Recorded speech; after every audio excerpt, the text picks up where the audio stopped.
In this week's episode, I'm joined by Maria Gallucci, she, her, multi-award winning real estate agent and proud CODA, Children of Deaf Adults, author of Raised in Silence, both a love letter to the deaf and hard of hearing community and a guide for bridging communication gaps. This week, our conversation is about deaf athletes smashing barriers, Target's accessible checkout, Costa Rica's transgender political breakthrough, and more.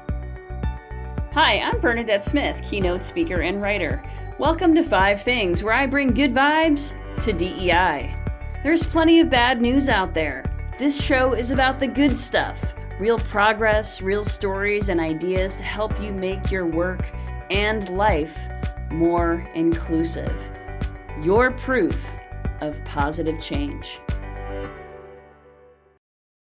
Maria, welcome to the show. Thank you so much for having me. I'm very excited to be here. It's great to have you. I will say you are the first CODA we've ever had as a guest, and you're also the first realtor I've ever had as a guest. So I'm thrilled to kind of dig into your work and learn a little bit more about your purpose in all of this. So congratulations on the book. Thank you so much. Been years in the making. Now it's finally here. Awesome. Well, can you tell folks a little bit about yourself? So I'm Maria Gallucci, and I'm one of 6 hearing kids, and both of our parents were deaf. And I think I just made my mission because I saw my parents struggle with finances and with not understanding the paperwork and everything. So I just made it my mission to make sure everyone felt seen and heard and understood. That's amazing. And so you obviously are proficient in American Sign Language, ASL, right? Yes, that's my first language. Awesome. So that's amazing. And so you created aslrealty.com. Can you tell folks a little bit about that? So I did a national platform to help deaf and hard of hearing clients get the communication that they needed with realtors who sign as well. And so I just made I wanted everyone else, not just Colorado, to be able to be helpful on an underserved community. That is really great. I'm sure that your clients just feel, uniquely seen. It's something I certainly take for granted, Yeah, exactly. I think it was just bridging the gap between the 2 worlds, because ASL is just another language that I think people don't realize that they're just the same as all of us. Like they're not any different than any of us. It's just a communication barrier.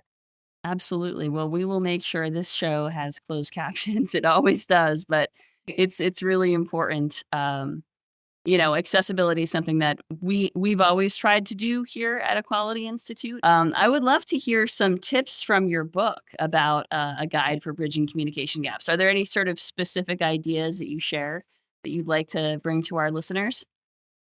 Yeah, we get if you see anybody who is deaf or hard of hearing, you can still communicate with them, even if you don't know ASL. It's just the matter of just trying. You can even type it on your phone, like talk to your phone and show it to them, and then they can type back, so you can communicate that way, or grab a piece of paper and pen and write to help them out. That makes a lot of sense. That makes a lot of sense. Actually, sometimes we talk about ASL and on the show with some ideas, with some of the stories. Last week, there was a story about British Sign Language. I'm not sure if you caught that episode, but there's a cafe in East London where all of the baristas are deaf or hard of hearing, and customers have to order in BSL. But there's a touch screen that shows them how to do it. So it's pretty amazing. Yeah, I've seen that cafe. It's been advertised. Like I love that, and there's even like I think there's a coffee shop in I think it's in Washington, where they're all deaf and hard of hearing clients, and then they show you the signs. It's just like the basic signs that you would be able to learn on your phone. Like you could even Google it, and I'll show you the sign. Oh, really? That's awesome. That's amazing. Any other tips that those of us who are hearing should be aware of that's just going to help us kind of on an everyday basis, or as it comes up, just be a little bit more inclusive? Anything else you want to share? I think just trying and just looking at them when you're talking to them. You don't have to talk louder, because obviously they can't hear you. But if you're just trying to make them feel included, I think that goes a long way. Great. Sounds great. Okay. Well, in this week's 5 Things newsletter, I wrote a little bit about communication as well. You know, my in-laws were visiting over the weekend and we get along great now.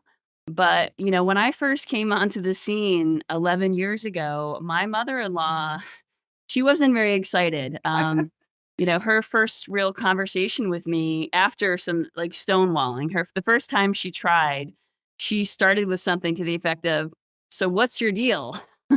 And, you know, I just decided to lean into that as an opportunity to be vulnerable. So I started just by saying, "Well, my mom and dad died a few years ago, and you know, I started that way because I knew that as a mom, she would probably have some compassion and then like me a little bit more." So I kind of led into vulnerability, and it worked.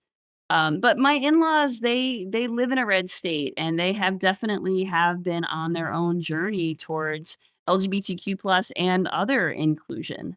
And they've come a long way. And I think that's what growth looks like. They've asked questions, they've listened, they've changed.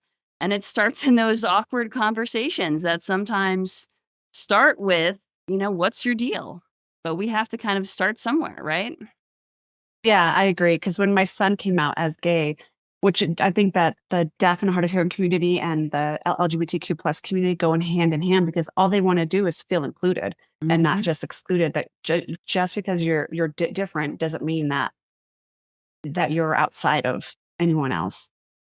Yeah, exactly. So your son must have felt a lot of support when he came out. Oh yes, yeah. He's.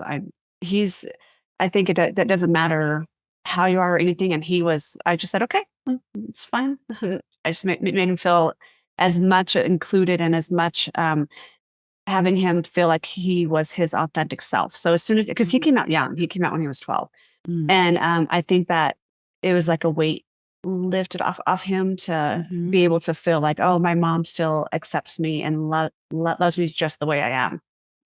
That's great.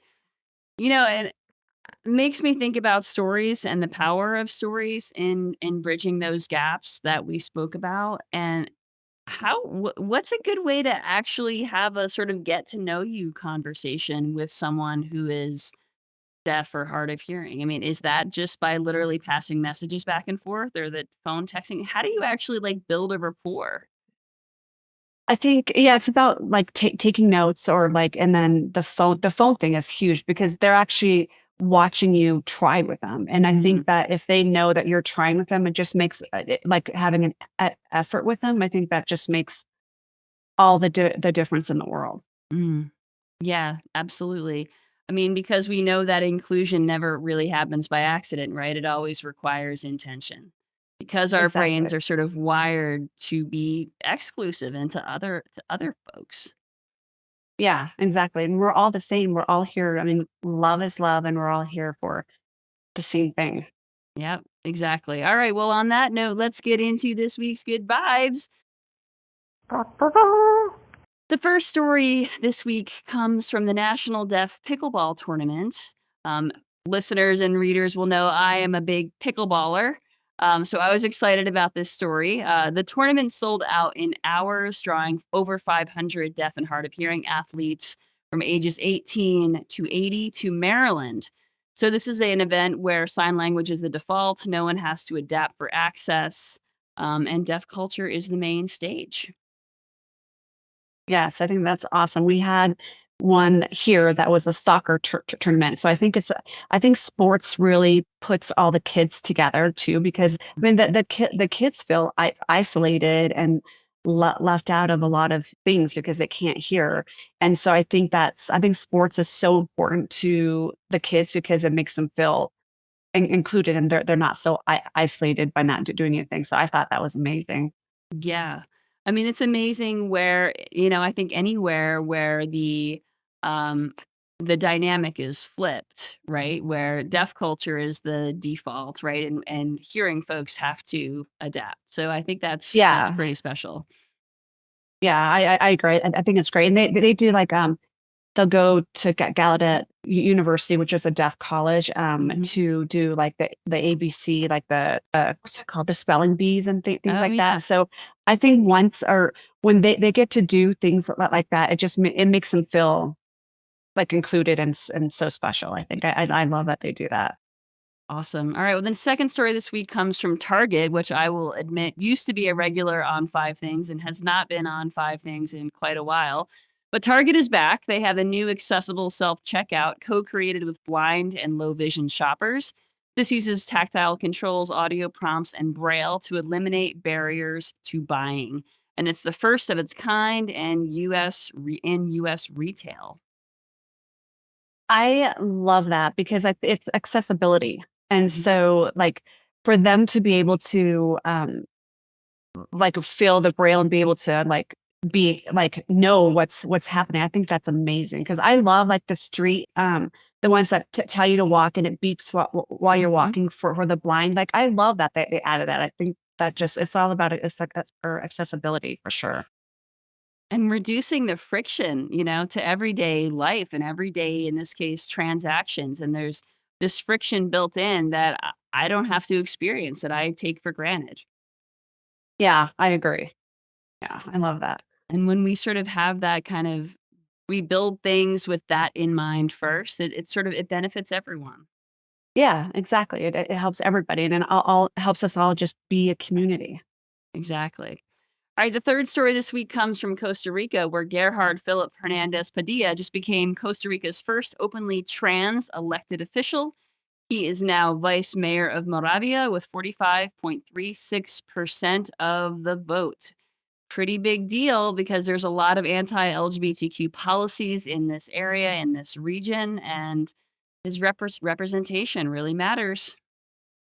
I know. I absolutely, absolutely love that, especially like with my son and everything. And Costa Rica is one of our, we're actually leaving there next week to go to Costa Rica. So I love that they support him and they have a community like that out there. And I think that Costa Rica has always been more open with that stuff. And I think inclusion of everything. Yeah, absolutely. Now, he is a trans man. And so he's sort of acknowledging that as a trans man, he has privilege, he has more passing privilege, um, and he has barriers, right? So I think that one of the things that's significant is when folks who are in marginalized communities ourselves also acknowledge the unearned advantages that we may have. And I like that he's sort of thinking about not just himself, but who could he lift up because of the privilege he has? Yeah, I agree. I like 100%. I think that's going to be amazing over there. I think that's absolutely great. All right, the fourth story this week comes from Sesame Street, where Sesame Workshop launched Happy. Now, let me back that up. The fourth story this week comes from Sesame Street, where Sesame Workshop launched Healthy, Happy, Ready, free digital resources to help military children manage deployments, moves, and reunions. So Elmo models things like naming emotions and building connection. And the program teaches things like resilience tools that are often reserved for therapy. And this is pretty significant because military connected kids tend to have more anxiety.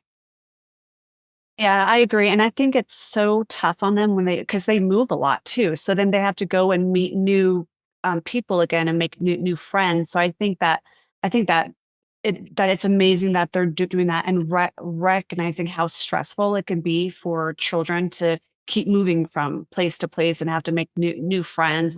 It's like, it's very like nerve wracking for them, I think. And it's hard to make friends in the first place. It is. It is hard to make friends. And, I think that you're right. The sort of the anxiety of constant moving and whatever might be happening with their parents who are deployed, that type of stuff, the layers of stress that these kids could be under. And having this program kind of meet them where they are and destigmatize even discussions of mental health and anxiety. Exactly. I think so too, because it's getting more and more um I think harder for kids nowadays in general. So I think having that accessibility to that, and that's going to be very good. Yeah. I mean, I think it's hard for adults sometimes to learn coping tools, right? So I agree. Yeah. So imagine a child like, yeah. So no, I think it's great. the last story this week comes from Walmart, which hasn't been on Five Things in a while either, but they are eliminating synthetic dyes and 30 plus additives from its private label food lines. The goal they set for themselves is by January 2027. Now, about 90% of their products are already dye-free, but this is the largest U.S. grocer to set a full timeline and make plans to make this happen. And it's going to disproportionately affect low-income families who are the buyers primarily of these more budget-friendly products. Yeah, I think especially in America, even with our foods and everything, like we have so much preservatives and things, we have so much dyes, and I think this is going to help tremendously, and hopefully it'll keep the cost down too for those families who need it. But like people are getting allergic reactions, and like we're all getting sick from like the preservatives, and so I think that's really good that they're doing that. Yeah, and hopefully, they're setting a precedent for other grocers, other retailers to do the same because, when Walmart kind of raises the bar in that way, it sort of says, hey, you got to step up, you got to compete. Yeah, exactly. And I think that if they keep all the cost down because a lot of people are, I mean, there's so many like steroids and all that stuff in all of our stuff. So it's hard to, I think it's good to make everything go more wholesome, I think. I agree. All right. Well, let's get into this week's good vibes to go. I'll share my good vibe to go, and then I'll invite you to share your good vibe to go. All right. So my good vibe to go this week is, some folks who are regulars know that I really love stand-up comedy, and I also like good vibes that are kind of introduce us to other worlds, and where we can enjoy and have fun being introduced to other worlds. So with that in mind, check out Zarna Garg stand-up comedy. She has 2 hilarious specials on Hulu. I've seen them both. One of them came out this year called Practical People Win. She is an Indian mother and has some really great stories. So check that out. I'll put the link in the show notes. Maria, what is your good vibe to go? So my good vibe is to try to love everybody and just try. And then this is for Colorado, but there's a center on Colfax that helps the LGBTQ plus community. And it's called the Center on Colfax. And they also do nationwide stuff. So if anybody is hurting or suffering, they can always go there. All right. Thank you, Maria. I appreciate that. And I agree. We have to love everybody. And I know it is hard. It can be hard. And it starts with those tough conversations, and I'm imperfect at it. I am like a master avoider. So Yeah. Of those tough conversations, especially with my family, I'll be honest. So I think we kind of have to lean in, even if it means starting with something like, what's your deal? Yeah, exactly. And no one's perfect, but as long as you're just trying, then that's what the effort is. That's right.